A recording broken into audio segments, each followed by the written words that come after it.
Creepypastas para tener de fondo mientras, esa es una intro o una historia. Muchas gracias Cristian Asael por ser miembro del canal y también gracias Juan Carlos Montero. Lo aprecio mucho. Me gustaría pedir perdón por no saludar en su cumpleaños a Ramiro Caorlín. Por cierto, las historias que sugeriste saldrán en un próximo video. Tocando este tema del cumpleaños, recuerdo que hace meses, quizás más de medio año le dije a un suscriptor que lo saludaría por su cumpleaños y no lo hice. Y desde el día que no lo hice no dejo de pensar en eso. Buscaré el comentario o algo para saludarlo por lo menos este año. Si alguien lo encuentra por favor que lo comente en este o cualquier video, igual leo todos los comentarios, a menos que YouTube lo censure. Si no respondo o le doy corazón a un comentario que coloques no es porque lo haya ignorado, es que YouTube lo censuró y lo colocó en comentarios pendientes, y ahí es difícil responder porque tienes que aprobar el comentario y luego buscarlo. La intro se hizo muy larga. Por cierto, leí un comentario donde me dijeron que debería hacer una despedida. Bueno, siendo más específico, el comentario es de señor Chayote, por cierto, hermosa foto de perfil bro. Salí lindo. ¿Qué opinan? ¿Les gustaría que agregara una despedida en cada video? Y aprovechando esto, dale like al video porfa XD. Empezamos. Acércate más.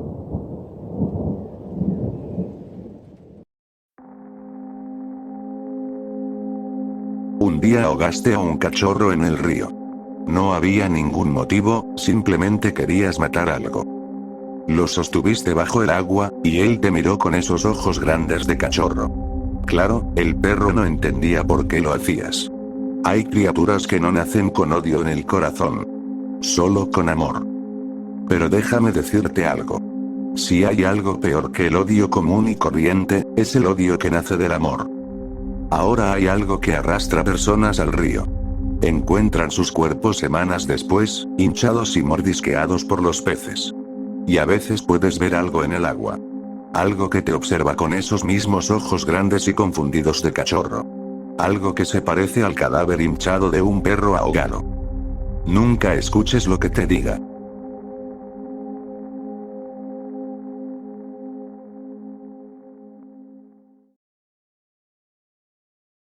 Vivo en el extremo norte de Escocia, han aparecido cosas inquietantes en la costa. Durante los últimos 2 años y medio he estado viviendo en el norte de las tierras altas de Escocia, y cuando digo norte, me refiero a lo más al norte que uno pueda llegar. Vivo en una región llamada Caithness, en el pequeño pueblo costero de Thurso, que en realidad es la localidad más septentrional del territorio británico continental. Siempre había querido vivir en las Highlands escocesas, tan diferentes de mi gris y lúgubre ciudad natal en Yorkshire, Inglaterra, y cuando mi padre y su pareja me dijeron que habían comprado una vieja casa aquí, salté de la emoción. Por lo que me contaron, Caithness sonaba como el destino perfecto.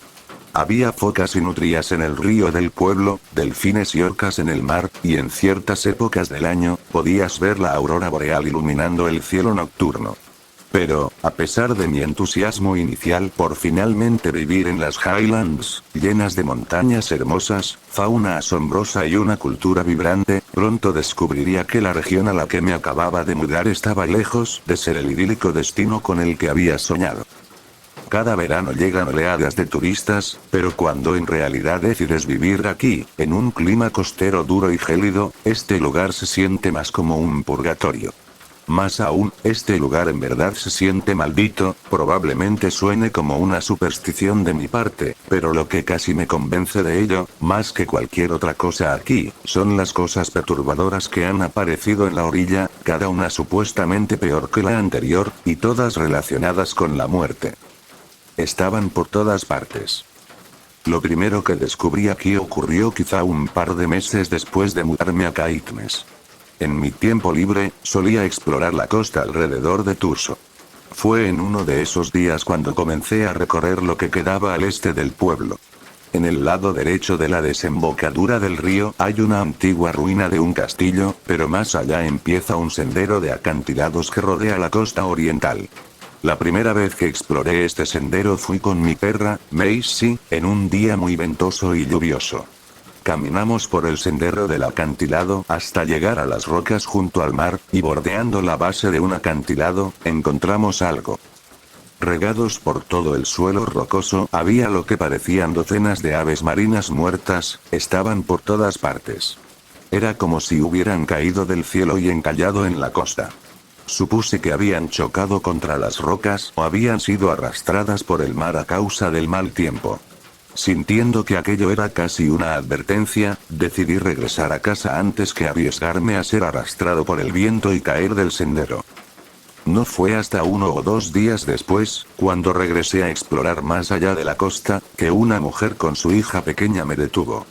Gritando desde el otro lado del camino bajo la intensa lluvia, la mujer me dijo que acababa de venir de allí, pero que había un cartel de advertencia para los dueños de perros, señalando que la zona estaba infestada de aves marinas muertas a causa de la gripe aviar.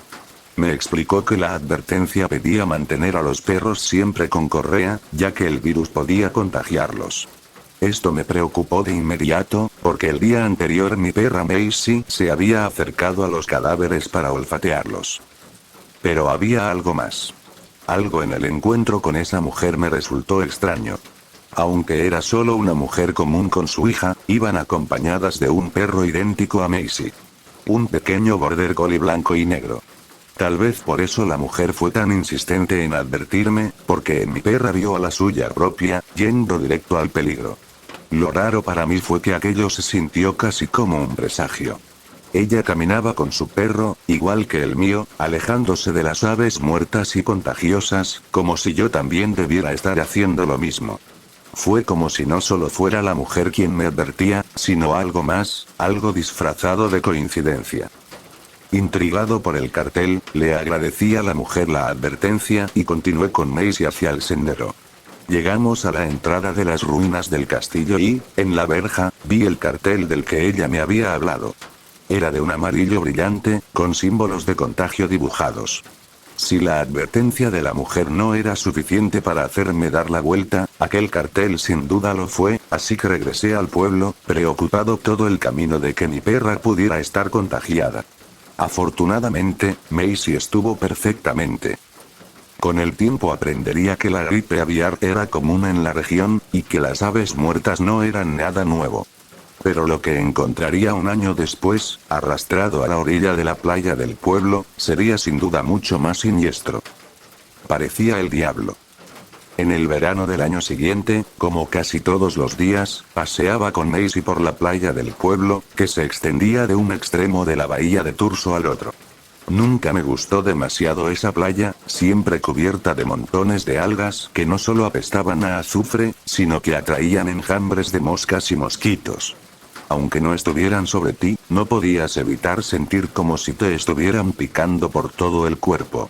Lo único que me encantaba de esa playa era que, en un día lo bastante despejado, se podía ver a lo lejos una de las Islas Orcadas. En cambio, en un día nublado o brumoso, era como si esa isla nunca hubiera existido, y todo lo que veías era el océano y un falso horizonte. En uno de esos días de verano, paseaba con Macy por la playa. La había soltado de la correa porque le encantaba explorar y descubrir nuevos olores del mar. Estaba hurgando entre los montones de algas cuando, de repente, encontró algo. Me acerqué a ver qué era, y me di cuenta de que era algo que nunca había visto antes. Lo que hallamos, tendido sobre una capa de algas, era un esqueleto de animal. No estaba seguro de qué animal exactamente, pero debía de ser una oveja o una cabra. En Caithness y en las Orcadas abundaban las granjas. Mi mejor suposición era que un animal de alguna granja costera en Orkney había caído de un acantilado, se había ahogado y sus restos terminaron finalmente arrastrados hasta aquí. Aunque al principio me sorprendió este esqueleto, sonriéndome con sus dientes como muelas, rápidamente algo más de este animal llamó mi atención. La parte superior del cuerpo eran en efecto restos óseos, completamente limpiados hasta quedar blancos, pero la parte inferior seguía ahí, todavía tenía sus pezuñas y todo su pelaje húmedo. El pelaje era gris oscuro y, hasta donde podía ver, toda la carne debajo seguía intacta. Aunque perturbado por este cadáver, también estaba muy confundido, lo que no entendía era por qué la parte superior del cuerpo de este animal había sido completamente devorada, mientras que la parte inferior ni siquiera había sido tocada. Lo más extraño era que la parte inferior ni siquiera se había descompuesto aún. Todavía parecía fresca. Todavía puedo recordar la imagen de este animal muerto en mi mente. En ese momento, una de las primeras impresiones que tuve de él fue que parecía casi satánico. Me recordó a la imagen de Baphomet. La cabeza de una cabra en el cuerpo de un hombre. Lo que me hizo pensar en esto no fueron solo las patas oscuras y parecidas a las de una cabra, sino también la posición en la que estaba el cadáver. Aunque pertenecía a una cabra o una oveja, la forma en que estaba dispuesto el esqueleto casi lo hacía parecer humanoide. El esqueleto estaba tendido de espaldas, con un brazo y una pierna a cada lado del cuerpo. Sin embargo, también debo mencionar de este incidente que, al igual que con las aves marinas muertas y las advertencias de la mujer preocupada, este esqueleto también se sintió como un presagio. Un mal presagio. Pensé que podría haberlo sido en ese momento y, a decir verdad, lo fue. No mucho después de encontrar este esqueleto arrastrado hasta la playa del pueblo, mi vida personal de repente tomó un giro muy oscuro, y algo trágico. Casi desearía poder entrar en detalles de lo que sucedió, ya que solo respaldaría la idea de lo mucho que este esqueleto resultó ser un mal augurio, pero es algo bastante personal.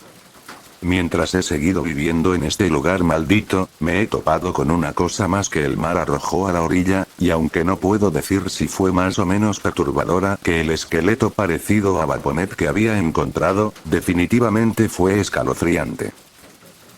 ¿Qué pasó con los cráneos? 6 meses después, ya en temporada navideña, todavía me estaba recuperando de lo que me había ocurrido en lo personal, casi presagiado por el esqueleto de Baphomet. Fue también por esa época que acababa de salir de una relación a distancia, y apenas entonces estaba encontrando cierre.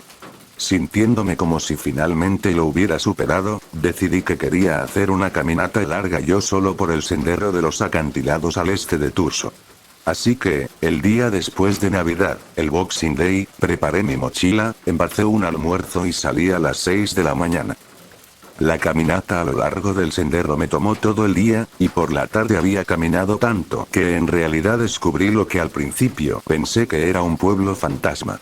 Lo que encontré fue un asentamiento portuario abandonado, con la dispersión más inquietante de viejas casas de piedra, así como lo que parecía ser la ruina de una torre redonda antigua. Resultó ser el centro patrimonial de Castleton, un sitio turístico. Había caminado tanto por el terreno accidentado, que ahora estaba a 16 kilómetros de Turso. Al otro lado de este asentamiento estaban los lejanos acantilados de Dunnet Bay, que en comparación con los que ya había recorrido, eran mucho más imponentes. Aunque podía sentir mis piernas empezar a flaquear y ya anticipaba un largo regreso por el sendero, decidí que iba a cruzar la bahía y llegar a los acantilados, y luego regresar a casa, considerando lo que encontraría allí. Este fue el punto del viaje en el que debería haberme detenido. Cuando estaba rodeando la bahía, ya había oscurecido mucho. Ya había pasado más de la mitad de la bahía, pero los acantilados no parecían estar más cerca. Fue en ese momento cuando decidí que realmente necesitaba dar la vuelta, ya que de noche volver por el sendero de los acantilados iba a ser peligroso, y para las partes del sendero que llevaban hasta la base, no podía arriesgarme a que la marea me cortara el paso. Regresé por el asentamiento abandonado del centro patrimonial, y de noche, ese lugar definitivamente parecía más un pueblo fantasma. Alumbrando con la linterna de mi celular en las ventanas de las viejas casas de piedra, esperaba ver un rostro o algo asomándose hacia mí. Lo que hacía estas casas aún más espeluznantes de noche eran un puñado de viejos botes de pesca que habían sido dejados afuera. La madera de la que estaban hechos se veía muy vieja y la pintura estaba casi toda desgastada. Pero lo más inquietante era que, en ese asentamiento abandonado, no estaba solo. Una furgoneta había llegado, de la que bajaron 3 o 4 hombres jóvenes. No estaba seguro de lo que hacían exactamente, pero estaban quemando cosas en un bote de basura. ¿Qué era lo que quemaban? No lo sabía, pero mientras me alejaba del asentamiento, cada vez que miraba atrás hacia los hombres de la furgoneta, al menos uno de ellos me estaba observando. El asentamiento abandonado. Los hombres siniestros quemando cosas junto a su furgoneta, y eso ni siquiera fue lo más aterrador que encontré en esa caminata. Lo más espeluznante lo descubrí justo cuando decidí volver a casa, antes incluso de regresar al centro patrimonial. Finalmente regresando, intenté seguir mis propias huellas en la arena. Para entonces estaba tan oscuro que necesitaba usar la linterna del celular para encontrarlas. Mientras avanzaba en la oscuridad, con solo el débil brillo de la linterna para guiarme, me topé con algo. Frente a mí, podía ver una silueta oscura en la arena. Estaba demasiado lejos para que mi linterna la alcanzara, pero me parecía simplemente una gran roca, así que no me preocupé demasiado. Pero, por alguna razón, tampoco estaba 100% convencido. Cuanto más me acercaba, más pensaba que podría ser otra cosa. Ya estaba justo encima de aquello, y la silueta no se parecía tanto a una roca como había pensado. Más bien parecía un pez muy grande, casi como un atún. Ni siquiera sabía que los peces podían crecer tanto en estas aguas. Aún sin estar seguro de si era solo una roca o algún pez muerto, pero demasiado asustado para alumbrarlo con mi linterna, decidí tocarlo con el pie. Mi primer pensamiento fue que sentiría roca dura debajo de mí, solo para darme cuenta de que la oscuridad me había jugado una mala pasada. Levanto el pie y lo presiono sobre la silueta oscura, pero lo que sentí no era roca dura, era blando y viscoso. Mi primera reacción fue un poco de shock, porque si no era una roca como había pensado, entonces era otra cosa, y probablemente alguna vez había estado vivo. Casi con miedo de iluminar aquello, finalmente reuní el valor para hacerlo. Esperando que en verdad fuese solo un pez muy grande, con desgano alumbré la cosa oscura y viscosa, pero lo que la luz reveló fue otra cosa, era una foca, una cría de foca muerta. Ocasionalmente, cadáveres de focas aparecen en esta región, y no era ni siquiera la primera vez que veía uno. Pero mientras observaba a esa cría muerta con mi linterna, sintiendo mi propia piel erizarse, de pronto noté algo alarmante. Esa cría tenía un pedazo de carne arrancado, por lo que sabía, esa pobre cría podría haber sido golpeada por un bote, y esa fue la causa de la herida. Pero la herida era redonda y prácticamente tenía la forma perfecta de una mordida. Dependiendo de la época del año, hay orcas en estas aguas, que obviamente cazan focas, pero esa mordida no era más grande de lo que una foca adulta podría haber hecho. ¿Lo hizo otra foca? Sé que a veces ciertos animales se comen a sus crías, pero nunca había oído de focas haciéndolo, pero lo que era aún peor que la idea de que esta cría pudo haber sido asesinada por su propia especie, era que esta cría, esta pobre cría de foca, no tenía su cráneo. No su cabeza. Su cráneo. La piel todavía estaba ahí, pero vacía, extendida contra la arena. Y cuando creía que no podía ser peor, dejé la foca para seguir mi camino de regreso, cuando me topé con otra silueta oscura en la arena. Me acerqué, y lo que encontré fue otra cría de foca muerta, pero, una vez más, esta también tenía una herida idéntica, una mordida fatal. Y al igual que la otra, le faltaba el cráneo. Podía aceptar que hubieran muerto por un bote, o más probablemente por el ataque de otro animal, pero ¿cómo era posible que ambas, con las mismas heridas en el mismo lugar, también carecieran de sus cráneos? No lo entendía. Estas focas no habían sido destrozadas, solo tenían una mordida cada una. ¿De verdad las focas que las mataron habrían retirado sus cráneos? No lo sabía. Aún no lo sé, pero lo que sí sé es que ambos cadáveres eran idénticos. Completamente idénticos, lo cual era extraño. Claramente habían muerto de la misma forma. Más que probablemente sabía cómo habían muerto, pero ¿qué pasó con sus cráneos? Resulta que en realidad es común encontrar cadáveres de focas sin cabeza. Aparentemente, si han estado rodando en la rompiente por un tiempo, la cabeza puede desprenderse del cuerpo antes de llegar a la orilla. La otra explicación eran los carroñeros. A veces otros animales devoran el cuerpo y se llevan la cabeza. ¿Qué animales eran? No estaba seguro, pero al menos ahora tenía más de una explicación para esas crías sin cráneo, aunque no supiera cuál era la correcta. Aunque ya había razonado las posibles causas de esos cráneos faltantes, seguía pareciéndome extraño que esas crías fuesen casi idénticas en su final. Tal vez una podía perder el cráneo, pero las dos. Supongo que sí, a diferencia de otras cosas que encontré varadas en la orilla, estas focas muertas, por suerte, no me parecieron un mal presagio. Era solo algo común en la región. Pero habiendo crecido la mayor parte de mi vida en Yorkshire, Inglaterra, donde nunca pasa nada, y de pronto mudarme a lo que parecía el fin del mundo, y encontrar restos mutilados de animales que solo había visto en zoológicos, definitivamente se te queda grabado. En los 2 años y medio que llevo aquí, casi siento que esta región está maldita. No solo por lo que encontré en la costa, al fin y al cabo, cosas muertas llegan aquí todo el tiempo, casi siento que este lugar está maldito por muchas razones. A pesar de la belleza natural que lo rodea, este lugar en cierto modo se siente como un purgatorio. Un sitio deprimente que atrae almas perdidas de todo el Reino Unido. Muchos de los locales se van, migrando muy al sur a lugares como Glasgow. Por el contrario, parece que mucha gente, como yo, viene desde lejos para vivir aquí, en su mayoría parejas inglesas jubiladas que, por alguna razón, eligen este lugar sobre todos los demás para vivir cómodamente antes del día de su muerte, tal vez, como yo, pensaron que este sitio sería idílico, solo para descubrir que estaban equivocados. El resto de la población son adictos o criminales convictos, reubicados aquí desde distintas partes del país. Si acaso, podría decirse que Caithness es la Alaska del Reino Unido. Un lugar al que la gente viene para huir de sus vidas pasadas o incluso de sí mismos, pero que en medio de su belleza natural, los acosa con un clima frío, oscuro y deprimente. Quizás este lugar no esté realmente maldito. Quizás solo sea una zona remota en el extremo norte de Escocia, que, para los estándares del Reino Unido, tiene un clima muy implacable. Sea como sea, no estaré aquí por mucho más tiempo. Quizás los fantasmas que me siguieron hasta aquí también lo hagan a donde vaya después. Un pequeño aviso: si decides venir aquí, asegúrate de hacerlo solo en verano, pero hagas lo que hagas, si tienes tus propios demonios personales de cualquier tipo, hagas lo que hagas, simplemente no te mudes aquí.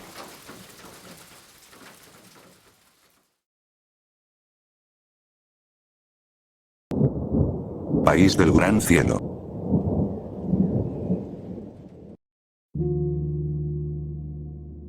Desde las calles de la ciudad, el cielo solo se ve como una cuadrícula. Totalmente opacado por las torres que raspan las nubes y arrancan el cielo. Viví toda mi vida en la ciudad. La sensación de tener todo al alcance de la mano me resultaba cómoda. Nunca me perdía. Siempre había un letrero que me mostraba el camino a casa, sin importar lo confusas que fueran las direcciones. Pero aquí afuera, no hay nada más que cielo para mirar. Sabía que me iba a tomar tiempo acostumbrarme. Mi tío James me decía que dejara de quejarme. Cada vez que protestaba diciendo que quería volver a casa, me soltaba una bofetada y me gritaba que debía agradecer que siquiera me hubiera acogido. Pero no importaba cuánto lo intentara, nunca me sentí cómodo aquí, en lo que él llamaba la tierra del gran cielo. El primer día que llegué, me la pasé vomitando cada vez que levantaba la vista. A mi alrededor, a donde sea que mirara, era una planicie inmensa que se extendía hasta donde alcanzaba la vista. De noche, me acostaba de espaldas afuera y me aferraba al pasto porque sentía que me iba a caer de la tierra. Algunas noches, la oscuridad era abrumadora. El pueblo más cercano estaba tan lejos que ni siquiera podías ver sus luces, aunque todo era llanura y apenas una colina de vez en cuando. Si no fuera por las estrellas, sentirías que habías caído en un vacío. El horizonte infinito, sin ni un árbol que interrumpiera la línea, podía engañarte haciéndote sentir que eras la última persona viva en el planeta. Todas las noches pasaba un rato recordando mi antiguo hogar en la ciudad. Extrañaba el ruido, los sonidos, la gente. Solo para después volver a esta soledad. Viví casi toda mi vida con mi mamá. Papá nos tenía viviendo en la ciudad, pero por su trabajo en el gobierno, él siempre estaba en esta casa. Siempre pensé que debía de haber alguna base militar cerca o algo así. Pero ¿quién estaría destinado hasta aquí? ¿Y para qué? Mi mente de niño de 13 años no lograba entenderlo en ese entonces. Ojalá papá siguiera aquí. Cuando él falleció, mamá se fue detrás de él, dijeron que fue del susto. Fue una sorpresa cuando el tío James apareció para hacerse cargo de mí después de que se leyera el testamento. Me preguntaba por qué él, de entre todos, vendría a ayudarme. Cada vez que papá llevaba a mi mamá cerca de él, siempre ponía una cara de asco. Siempre pensé que era por el color oscuro de su piel. Una vez escuché al tío James, en una cena familiar, decir de pasada algo sobre que papá debería haberse buscado una rubia bonita para mantener fuertes los genes de la familia. Creo que esa fue la última vez que mi papá le dirigió la palabra a mi tío James.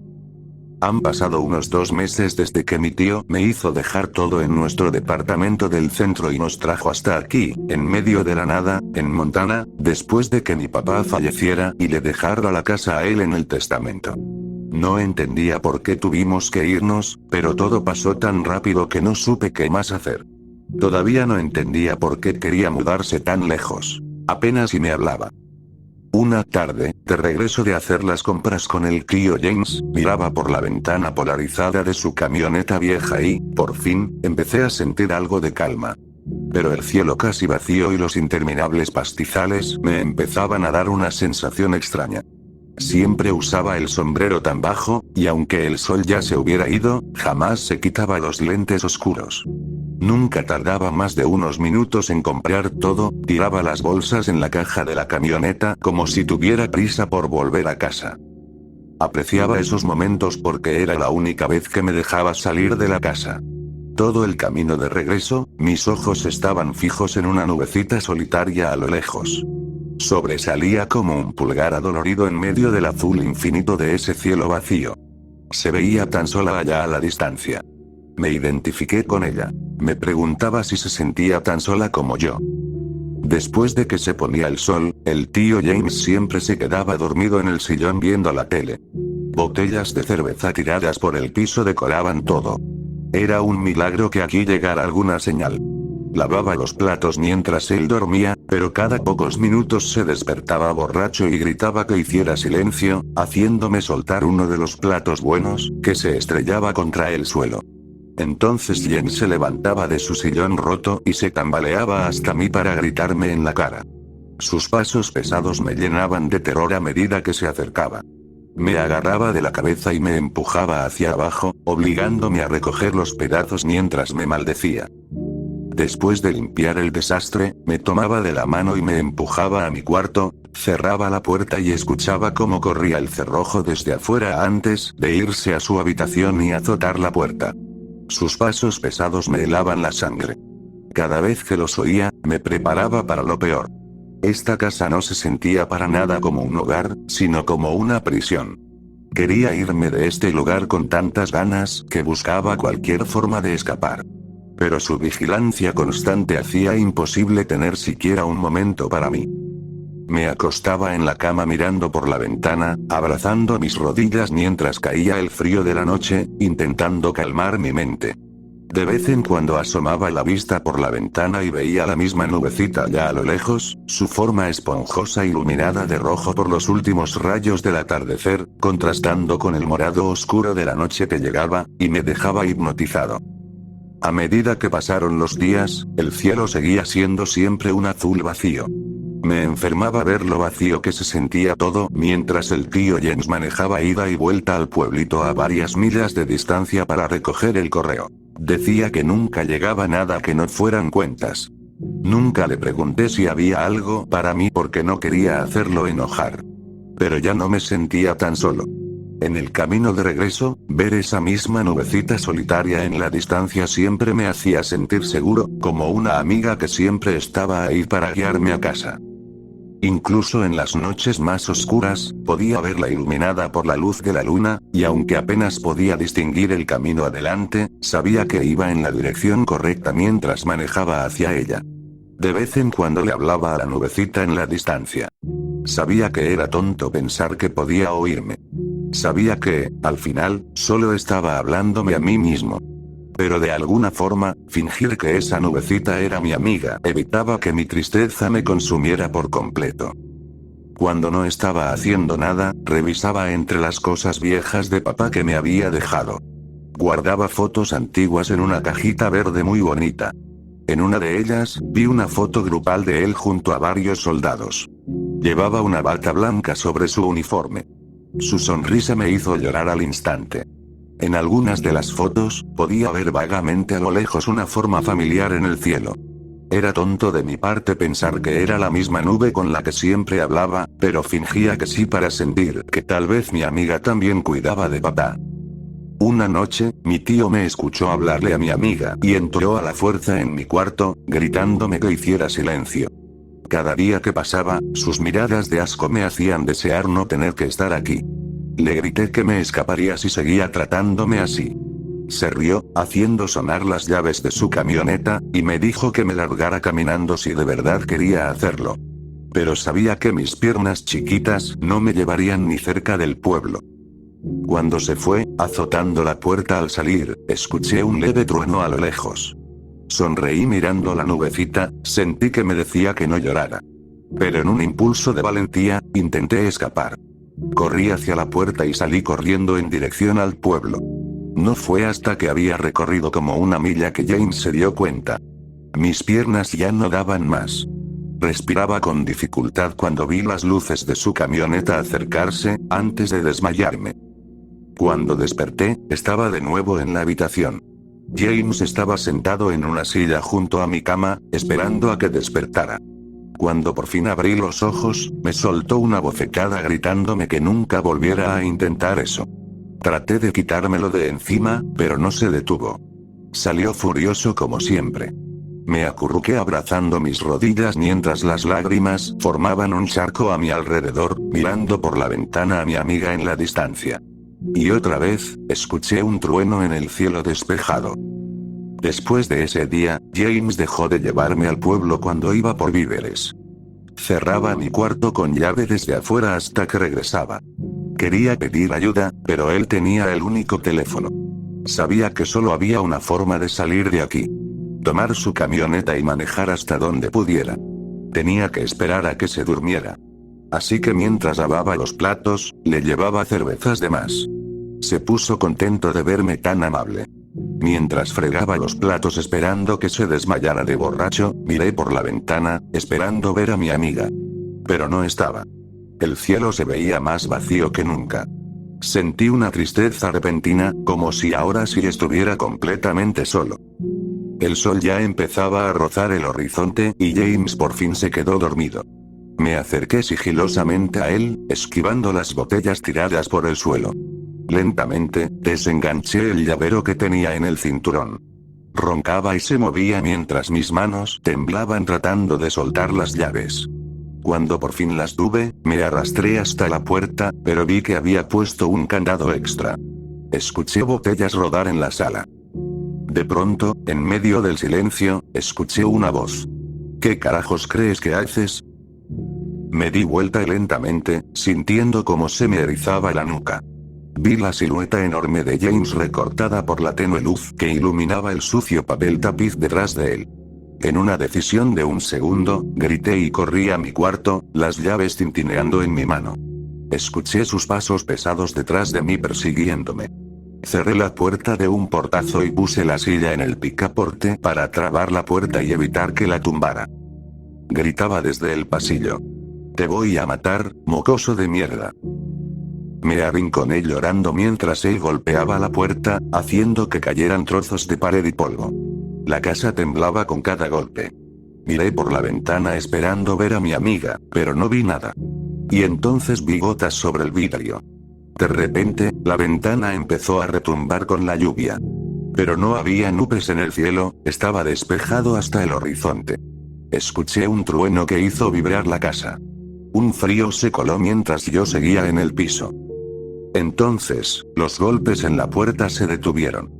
Escuché pasos fuertes y el ruido de cerraduras. Vi a mi tío James corriendo por la casa, acercándose a la ventana junto a mí. Contuve la respiración mientras empezaba a golpear el vidrio. La lluvia seguía cayendo. Me levanté y me alejé de la ventana, traté de abrir la puerta para salir, pero ya no podía abrirla, jalé con todas mis fuerzas pero el candado afuera la mantenía cerrada. Tío James seguía golpeando sin parar el vidrio, las manos se le resbalaban por la lluvia que le caía encima. Me gritaba que abriera la ventana o me iba a ahorcar. Hubo un trueno y luego un estruendo profundo. Lo vi romper la ventana. Mientras intentaba meterse por el marco, agarré la cajita verde y se la lancé a la cabeza, haciéndolo tambalearse contra el tocador junto a la puerta. Se sujetó la cabeza con dolor mientras trataba de agarrarme con un ojo medio abierto. Grité y corrí hacia la ventana. Me trepé y corrí hacia el pequeño cobertizo del patio trasero. Resbalé y me tropecé mientras la lluvia convertía la tierra en lodo. Vi a James arrastrándose borracho por la ventana, persiguiéndome mientras yo cerraba la puerta del cobertizo detrás de mí. Miré por la ventanita del cobertizo y vi que no había nubes en el cielo. El sol ya estaba poniéndose, el cielo estaba pintado de un morado oscuro. Pero lo único iluminado de rojo era una nube oscura justo sobre nuestra casa. Solo llovía sobre nosotros y en ningún otro lugar. Vi a tío James parado a unos pasos, mirando hacia la ventana con furia y respirando con dificultad. Sus hombros se sacudían mientras forzaba su respiración dolorosa. En su mano tenía un hacha. Dio un paso adelante antes de que se oyera otro trueno en la nube sobre nosotros. Lo vi mirar hacia arriba, confundido, y de repente, luces destellaron dentro de la nube antes de que un estruendo lo derribara y a mí me dejara inconsciente. Cuando volví en mí, el sol ya se había puesto y la noche envolvía mi casa en oscuridad. A medida que mis ojos se enfocaron y me ubiqué, vi que estaba rodeado de luces azules y rojas que parpadeaban contra la casa. ¡Ey, ey, este niño está vivo! Escuché decir a un hombre mientras más personas corrían hacia mí para levantarme. Mientras me sacaban cargando del cobertizo, miré hacia un lado y vi a los paramédicos intentando levantar al tío James. Entré en pánico y traté de soltarme, gritándoles a los hombres que me cargaban. «Suéltenme. Él quiere matarme». Me sujetaron fuerte, asegurándome que todo iba a estar bien. Uno de los hombres, un policía de unos 30 y tantos, se me acercó mientras el paramédico me sentaba en la cajuela de la patrulla. Le conté al oficial cómo mi tío me había perseguido y sobre el fuerte estruendo y la lluvia. Él levantó la vista, confundido, porque el cielo sobre nosotros estaba despejado. Le pregunté cómo me habían encontrado. El oficial dijo que alguien del pueblo había denunciado a mi tío porque lo reconocieron de las noticias. Que en las noticias habían dicho que mi tío tenía una orden de arresto porque me había secuestrado y se había escapado. Me quedé temblando por la revelación y por la ropa fría y empapada. Los paramédicos me envolvieron en una toalla mientras el policía me preguntaba qué había pasado. Le conté todo. Cómo me persiguió, cómo llovió solo sobre la casa y el estruendo. El oficial miró hacia arriba, confundido, porque el cielo seguía claro. Cuando los paramédicos se apartaron de mi tío, pude verlo bien. Estaba tirado boca arriba en el suelo, todo su cuerpo tenía marcas como venas que se juntaban en su frente, justo en el punto donde se unían estaba chamuscado. Su piel soltaba un humo raro, como carne cocida. El olor a carne quemada llenaba el aire alrededor. Le pregunté al oficial qué decían que había pasado. Los paramédicos dicen que todas las heridas indican que le cayó un rayo. Tuvo que ser un caso rarísimo. Nunca había visto a alguien alcanzado por un rayo así, de la nada. Y menos en un día como este. Dijo. Asentí con la cabeza. No dije nada más. Me tapé la mitad de la cara con la manta tibia mientras el oficial cerraba la puerta y se alejaba manejando de la casa. Miré a lo lejos, sonreí y levanté la mano saludando. El policía, que me veía desde el retrovisor, siguió mi mirada. A lo lejos, se veía una nube solitaria. Su blancura esponjosa resaltaba contra el cielo nocturno de tono púrpura oscuro como una mancha clara. De eso ya pasaron 4 años. Pero aún lo recuerdo como si fuera ayer. A veces todavía miro al cielo, preguntándome si volveré a ver a mi amiga entre las otras nubes a lo lejos. O si todavía sigue allá, en esa tierra de cielos inmensos. Vagando solo por el cielo azul vacío, buscando otra amiga.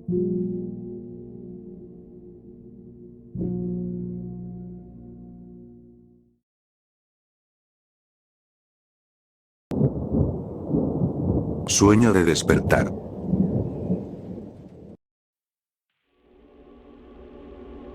Desperté una noche, boca abajo en mi cama, sin poder moverme. Esto ya me había pasado muchas veces.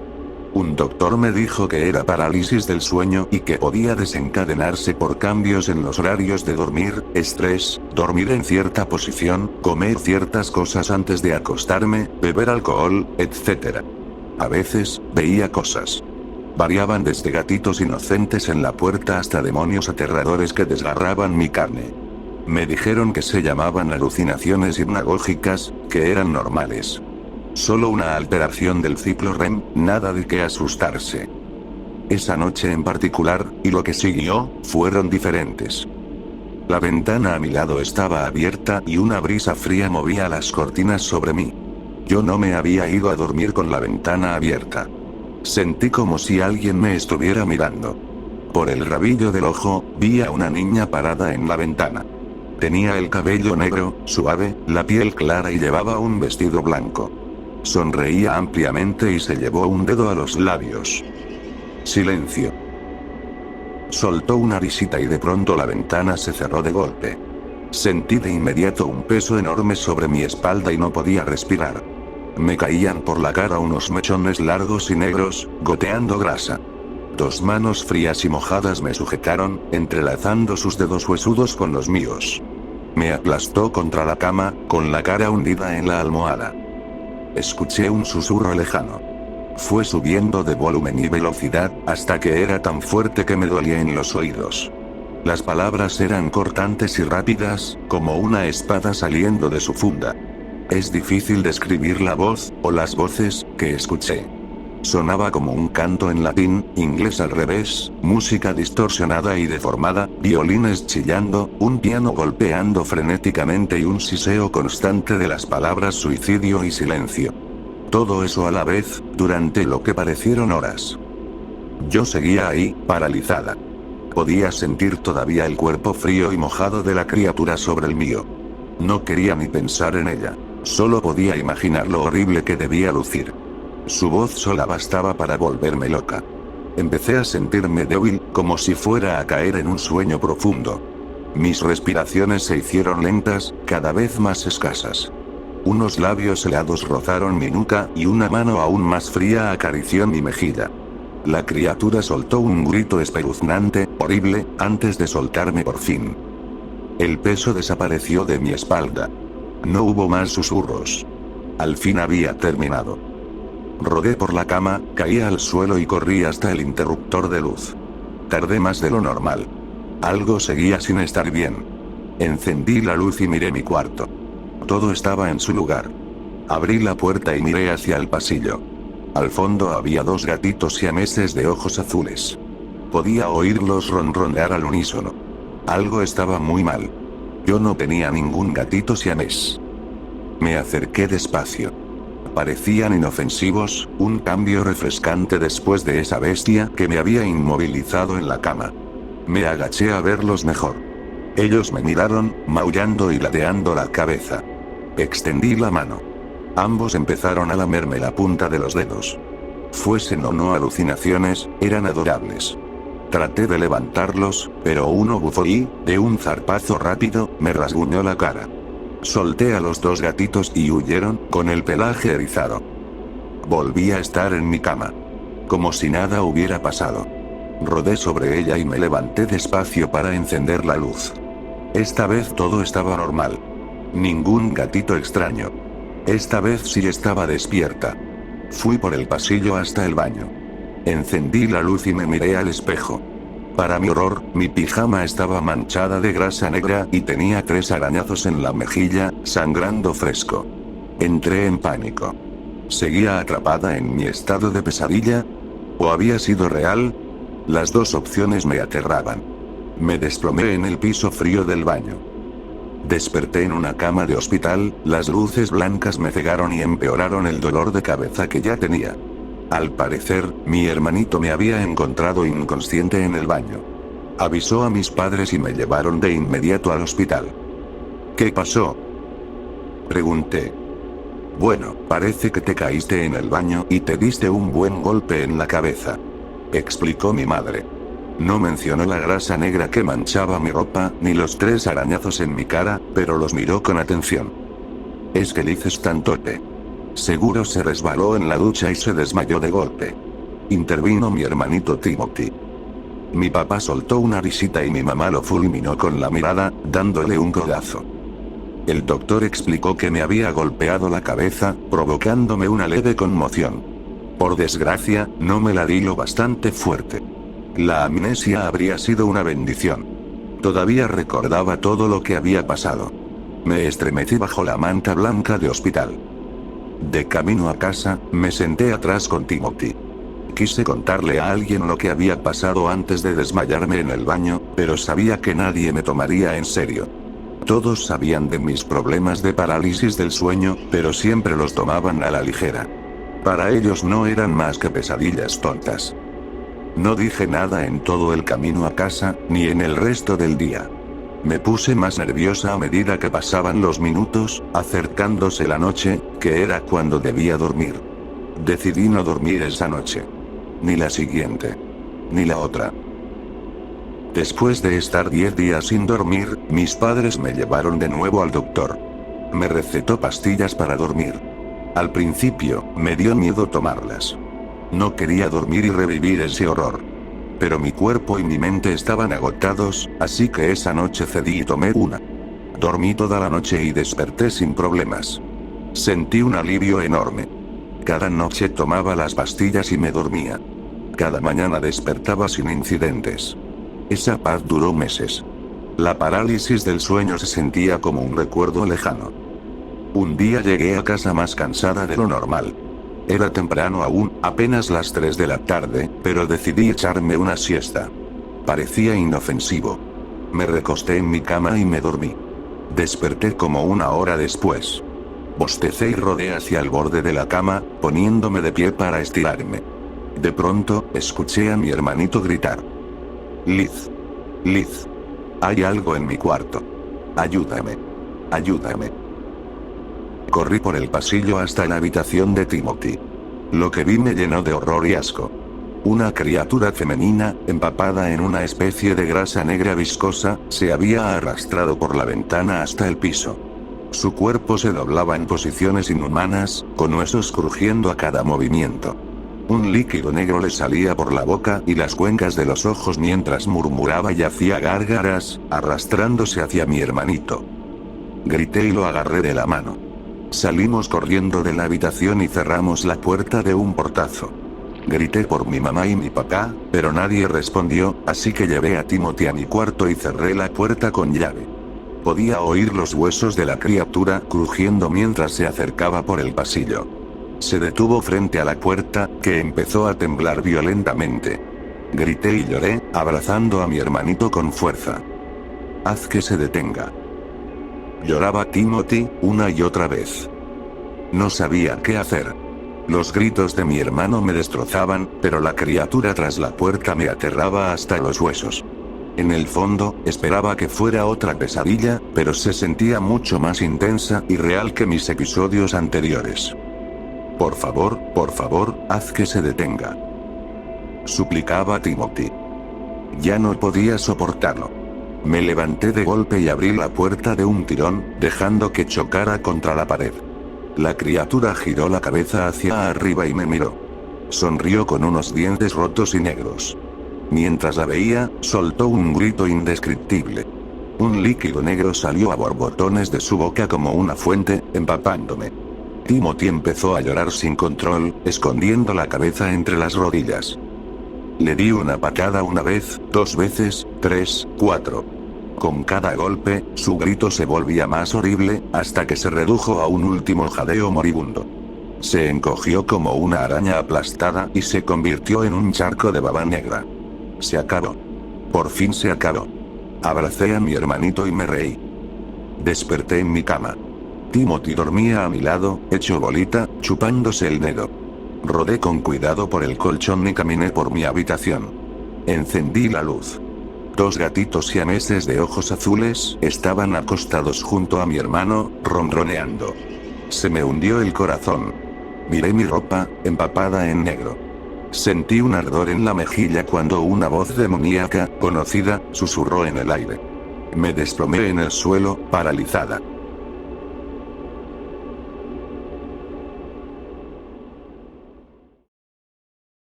Los peligros de las citas. Salir con alguien apesta cuando eres adulto.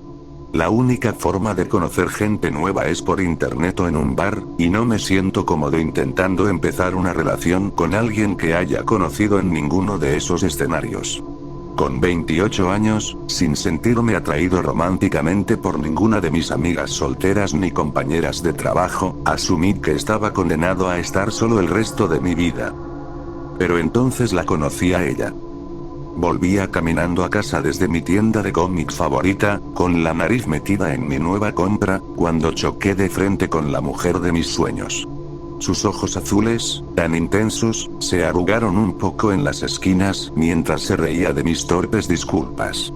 Bajó la mirada un segundo y se apartó un mechón de cabello castaño oscuro detrás de la oreja antes de volver a mirarme y extenderme la mano. «Soy Miranda», dijo con un tono suave mientras estrechaba mi mano. Era hermosa, y quedé enganchado.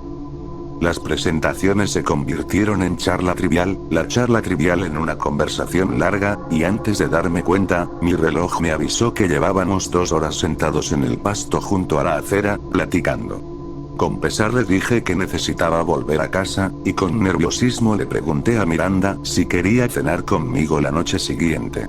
Aceptó, y acordamos la hora y el lugar para nuestra cita. Estuve flotando el resto de esa noche y casi todo el día siguiente. Los nervios me golpearon camino al restaurante italiano caro que habíamos elegido. De pronto me di cuenta de que ni siquiera habíamos intercambiado números de teléfono. ¿Y si solo había sido amable y en realidad no pensaba venir? ¿Y si tuvo un accidente o su auto se descompuso y no podía llegar? 1.000.000 de escenarios me invadieron la cabeza mientras las palmas me sudaban y el corazón se me aceleraba. Tenía el estómago hecho nudos cuando crucé la puerta del restaurante, pero toda la mala sensación se desvaneció al verla parada en un rincón, con un vestido morado que le quedaba perfecto y resaltaba su figura delgada. La recepcionista me miró raro cuando pedí mesa para 2, y mis nervios se activaron de nuevo. El pánico me había dejado sudoroso, y de pronto fui consciente de que me había pasado los dedos por el cabello varias veces de camino. Seguro me veía hecho un desastre, a pesar de mis pantalones y camisa elegantes. Me acomodé el cabello con las manos y me limpié la frente con la manga mientras seguía a la recepcionista y a mi cita hasta una mesa en un rincón del lugar. La cita fue increíble. Miranda me dejó pedir por los dos, diciendo que confiaba en mi buen gusto. Conversamos y reímos durante toda la cena como si nos conociéramos de toda la vida. El mundo podía estar derrumbándose a nuestro alrededor y yo ni me habría dado cuenta. Me encantaba estar con ella. Claro que la alegría de un amor nuevo fue breve, si no, no estaría publicando esto aquí. Decidimos dar un paseo por el parque cercano después de pagar la cuenta. Reuní el valor para tomarle la mano mientras caminábamos contentos por el sendero de concreto iluminado por luces amarillas suaves. Entrelacé mis dedos con los suyos, y justo cuando noté lo fría que estaba su piel, me di cuenta de que había dejado de hablar y que el aire a nuestro alrededor se había puesto tenso. Lo primero que pensé fue que la había arruinado. La miré, ya empezando a preguntarle si estaba bien. Había cambiado. Su piel se había vuelto gris azulada, marcada con moretones morados profundos alrededor del cuello. El lado izquierdo de su rostro estaba tan podrido que podía ver sus dientes a través de la mejilla. El azul brillante de sus ojos ahora estaba cubierto por una película blanquecina, y esos ojos me miraban con un odio tan profundo que hasta el soldado más valiente se habría acobardado. Se me atoró un grito en la garganta y traté de retroceder, pero ella apretó su agarre sobre mi mano hasta que solo podía alejarme hasta donde alcanzaban nuestros brazos unidos. Mis dedos latían y los músculos de mi mano y muñeca me ardían mientras intentaba soltarme. Sus dedos estaban tan descompuestos que podía ver tendones y hueso, pero eran fuertes. Inhumanamente fuertes. Mis gritos pidiendo ayuda rebotaban entre los árboles cercanos.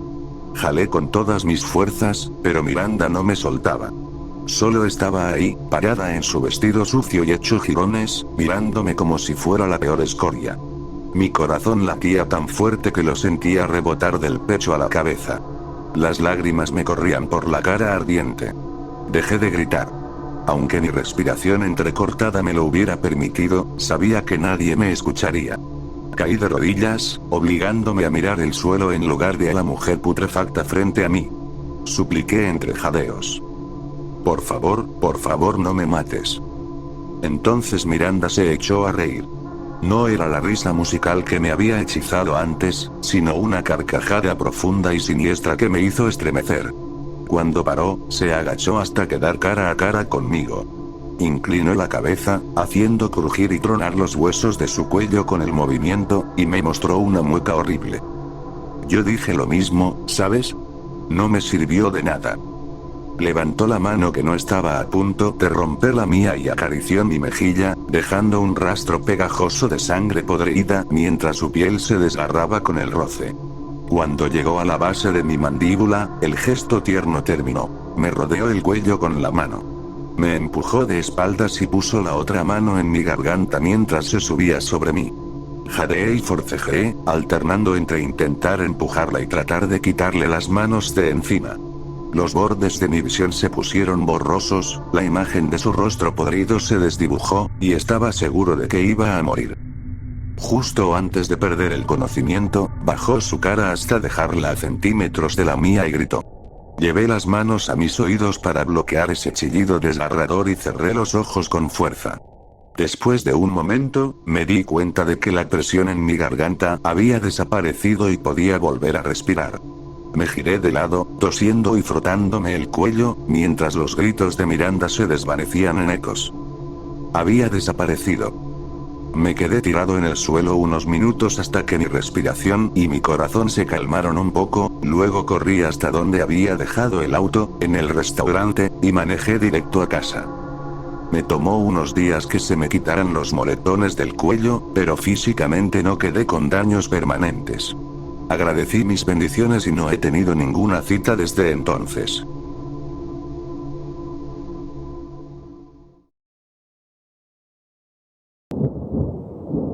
Oscuridad más profunda.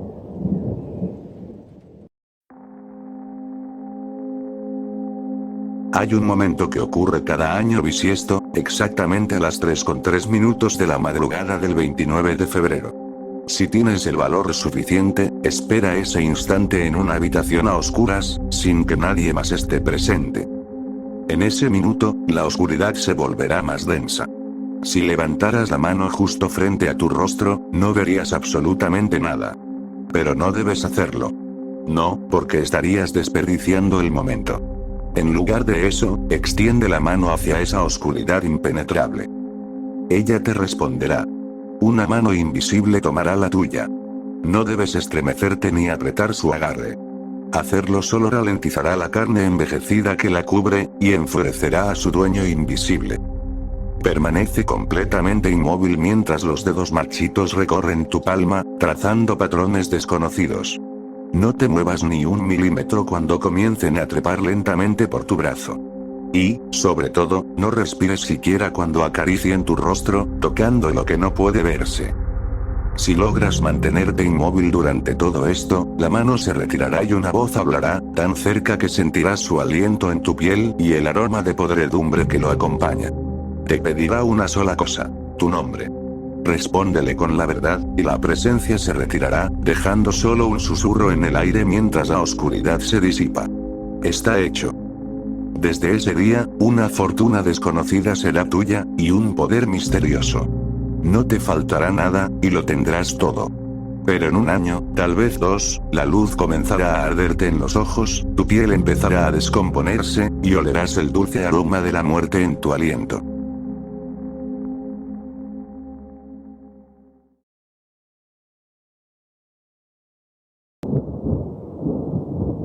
Rituales fallidos.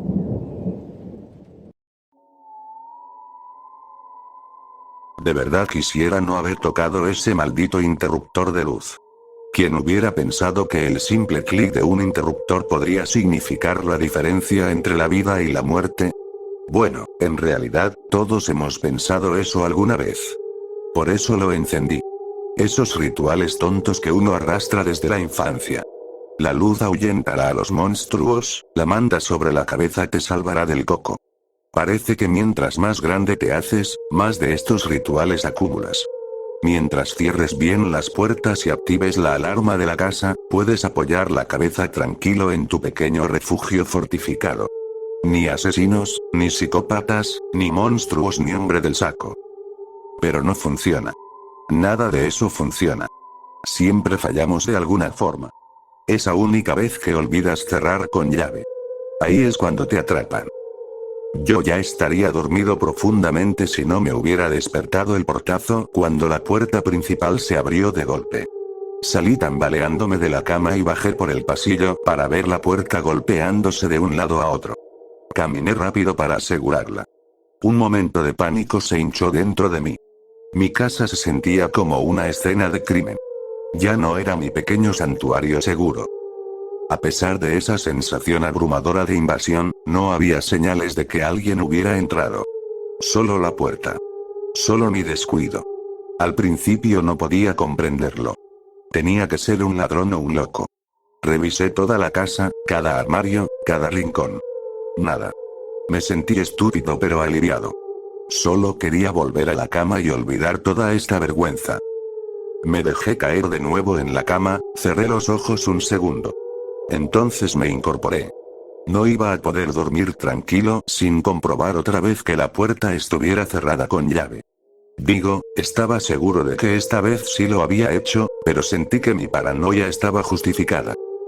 Llegué a la puerta y giré la manija unas 12 veces, sintiendo cada vez la resistencia del cerrojo. Sonreí. Seguro.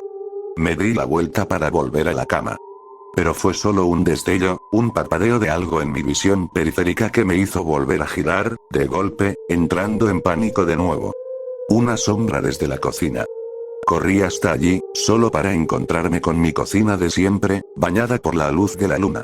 Suspiré, cuestioné mi cordura y decidí que esta, la noche más larga de mi vida, debía terminar. Fui hacia la habitación una vez más. Otra sombra extraña cruzó mi camino. Un escalofrío me recorrió la espalda, pero mi mente cansada eligió una negación apática y pensé que probablemente era el gato del vecino pasando frente a la ventana iluminada por la luna. Me senté bien despierto en mi cama, intentando calmarme para dormir.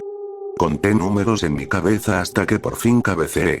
Pero cada vez que cerraba los ojos, esa sensación de invasión seguía ahí. Las manos de algo invisible acechando sobre mi cabeza. Cada crujido y cada sombra llenaban mi mente con el miedo de mi infancia. Aquellas noches después de que mis padres me arroparan. Los mismos pensamientos aterradores de terrores al acecho. Pero no era nada, ¿verdad? Más crujidos. Más movimientos en la penumbra. Me giré y enterré la cara en la almohada. Sentí algo rozar mi pie, que se había quedado fuera de la manta. Me incorporé de golpe, mirando fijo la oscuridad. Sombras que giraban. Los monstruos. El hombre del saco. Busqué a tientas mi celular. La tenue luz de la pantalla podría tranquilizarme. Nada en el velador, y cuando mis dedos tantearon el borde de la cama, instintivamente los retiré, por miedo a lo desconocido. Estaba solo, pero en las sombras los veía. Los monstruos. Bestias oscuras, horribles. Me lancé de la cama directo hacia el interruptor. Era lo único que creí que podría salvarme. Mi palma golpeó el interruptor y la habitación estalló en luz. Mis ojos ardieron un momento antes de mirar a mi alrededor. Vacía. Segura. Solo paranoia. Negué con la cabeza y apagué la luz de nuevo. Volví a la cama, rodeado de negrura. Sin luz, no hay sombras. Pero ahora los escucho. No puedo verlos. No sé qué quieren, pero sé que no puedo irme. Los rituales han fallado. Están al otro lado de esta manta y lo único que puedo hacer ahora es esperar que, por la mañana, se hayan ido.